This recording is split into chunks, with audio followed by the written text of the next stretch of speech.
பிரச்சனை இல்லை. அவங்க சிஎஸ்ஆர் ஃபண்டில் வந்து 3 கிளாஸ் ரூமுக்கு பெயிண்ட் பண்ணி கொடுக்க சொன்னாங்க. அது பெயிண்ட் பண்ணி கொடுத்துருக்காங்க. அப்புறம் டெஸ்க் பெஞ்சில் ஒரு ஏர்டெல் கார் வாங்கி கொடுத்தாங்க.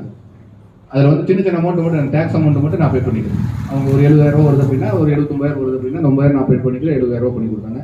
அப்புறம் இவர் பூஜா கிட்ட ஆர்டர்ஸ் இருக்காருங்களா, அவர்கிட்ட பேசி ஒரு டீச்சர் சம்பளம் கொடுக்குறாங்க. நான் ஒரு டீச்சருக்கு சம்பளம் கொடுத்துருக்கேங்க.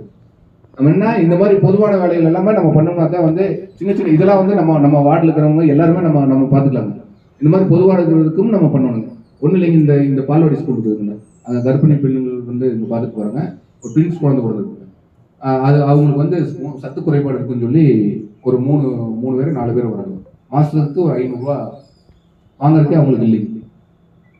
ஒரு அந்த ஊட்டத்துக்கு தேவைப்படுதுன்னு சொல்லி இல்லைன்னு சொல்லி ஒரு 4 நாளைக்கு முன்னாடி வந்தாங்க. சரின்னு சொல்லி அந்த 3 பேர்த்துக்கு வந்துங்க நம்ம வரதட்சணை அப்படின்னு நம்மளோட ஒரு இன்ஜினியர் வரதட்சணை சொல்லிங்க 4 பேர்த்துக்கு வந்து 6 மாதத்துக்கு ஒரு வாங்கி கொடுத்துருக்கீங்க. அந்த மாதிரி